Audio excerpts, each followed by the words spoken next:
Hi guys, welcome to my channel. Guys, my name is Sasha Marsh, and if you're new to my channel, on this channel we'll be talking a little bit of everything. We'll be doing natural hair products, natural skin products. Guys, we're going to be talking about my transition from the Caribbean to the United Kingdom. Guys, we're going to be doing a little bit of everything. We're going to be doing a little bit of story time, a little bit of everything. So guys, before we go further, don't forget to like, share, and subscribe to the channel, and hit that notification bell so every time I upload a new video you will be notified. So guys, today what are we going to be doing? We're going to be talking about the UK spousal visa. Yes. Guys, before we continue with this, I'm no professional. I just had my husband and I just had the experience, and I thought it would be nice to share it with you guys in case there are anyone out there who intend to do the visa or has already started the process.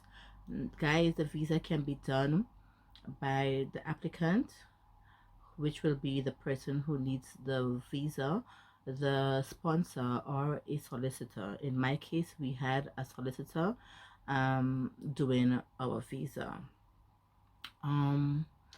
Also, before you think about doing a UK visa, well, while thinking about doing a UK visa, I should say, you should check the eligibility of you and your partner to see if you're eligible for the visa. Once you're eligible, then I would suggest that you gather all your supporting documents to start your application. So guys, this video is going to be very long. I cannot do everything in one day, so what I will do is do a series of videos pass by pass explaining the visa process and what is entailed in the visa. Okay, so today we're going to be doing the application process, which is an online application. You can just type in on Google Family Visa UK and the government website will pop up. If you got married in the UK, you can apply from inside the UK. However, I got married in my home country, so I had to apply from outside the UK. So you choose which one you're applying from, whether it's inside or outside the UK, and you start your application. They will take you to a registration page. Now when you get to this registration page, you have to register with the applicant's information, since it's the applicant that is needing the visa. So guys, the type of visa that you will be needing if you're coming on a spousal visa is settlement, in my case, wife. Guys, the first section of the visa is passport and travel documents. They will ask you for your current and previous passports. So guys, I have it in front of me right here now, my application. I have it in front of me. Guys, it's actually not too much of a bad application. It's not complex. I think anyone can do this visa. I just think in certain parts which I think you should be careful with, I'm going to explain to you. That is like explaining your, when it comes to your personal information, they're going to ask you your given name and your family name. Guys, in my case, I put my husband's last name as my family name because all of my documents was already in his name. In a case where your documents have not been changed over to your husband's or your wife's name, I would recommend that you put your name you had before you got married, your family name.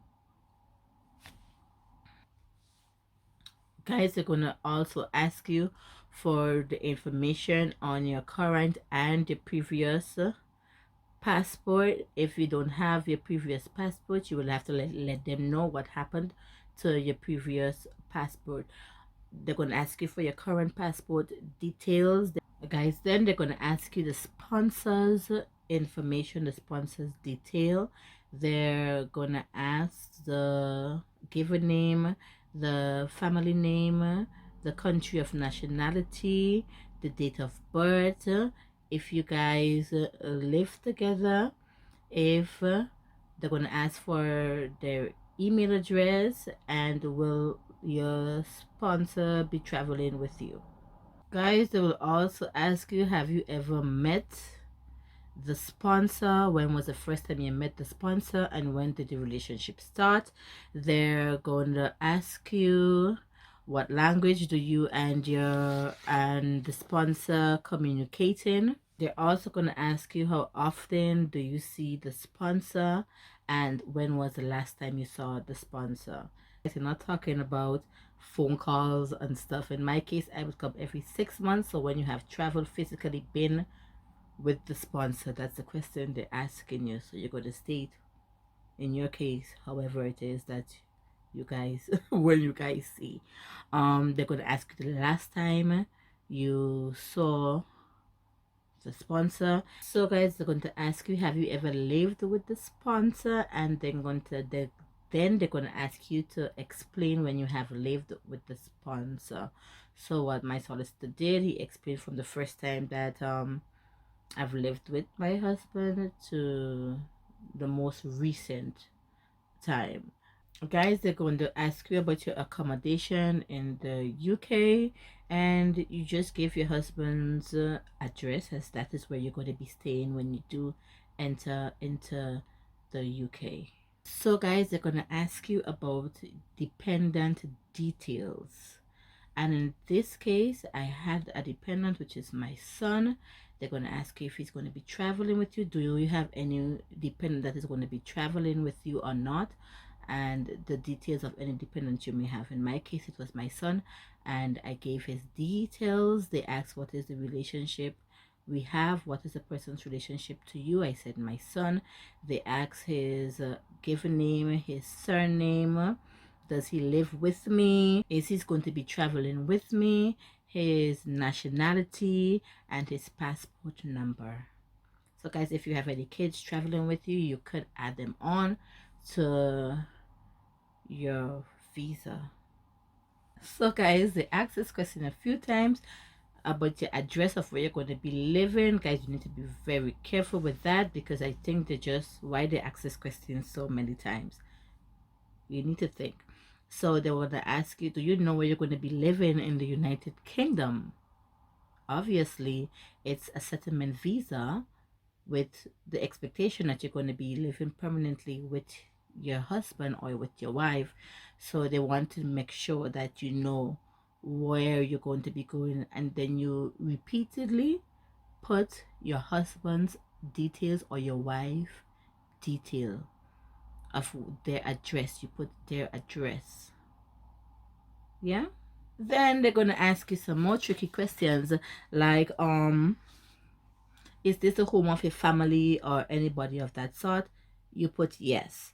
Okay. They're going to ask you the person's name, their surname, their relationship to you. In my case, we put spouse, and the person's phone number.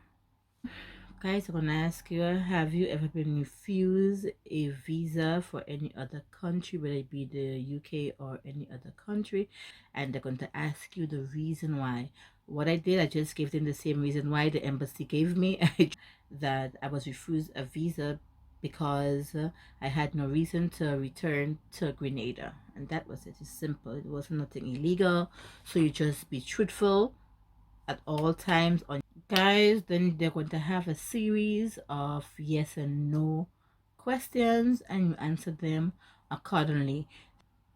Guys, they're then going to ask you about the sponsors, previous partners, and if your husband or your wife was married before, you will need to give their details of when they got married and when they got divorced, and give them the decree absolute. That's what they call it. Yeah, the decree absolute. You'll have to get the decree absolute to prove that you're no longer married to your previous partner or partners, whichever it may be. Guys, then they're going to ask you about finances, and you just answer the question as honest and truthful as you need to. Yeah.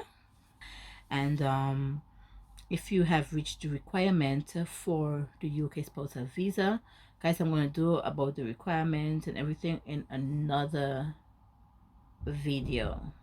Guys, that's basically it. After that, it's just some minor questions that you'll have to answer about your job that your sponsor does.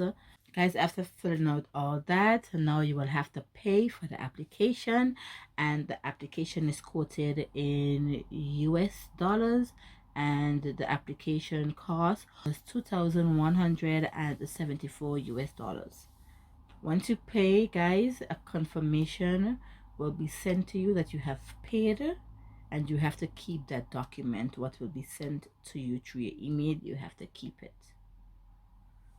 Then, guys, you have to go ahead and make your biometric appointment, which I'll do a video about your biometrics appointment. Guys, you can also then pay for your surcharge. The surcharge is for you to get free medical attention when you come to reside in the United Kingdom. Guys, as the UK spousal visa, though it is a settlement visa, the first visa is for 2.5 years, and then you will have to apply for another 2.5 years before you can stop doing the visa and get indefinite leave to remain. So this is the process, and I'm going to further continue in another video. But guys, thank you for watching. I hope this video was helpful, and I hope it can help someone, whoever is intend to do a UK spousal visa, or someone who have started. Just stay tuned so I can enlighten you on some of the stuff that I have already been through. And guys, it's an interesting process, to be honest, especially for those who are from the Caribbean. Well, I'm from the Caribbean, and in the case where I had a solicitor doing the visa, guys, so you're going to hear the cons and the pros when as I go on with the series of videos I'm going to be doing, for you to understand and you to choose which way would you prefer to go. Would you prefer having a solicitor or doing it yourself? And please be, and I'm going to tell you, I had my process was around the COVID time, so guys, it was crazy, but we'll get more into that as we go on. But thank you again for looking, and I hope this video was very helpful to whoever it may concern. So thank you guys for watching. Bye.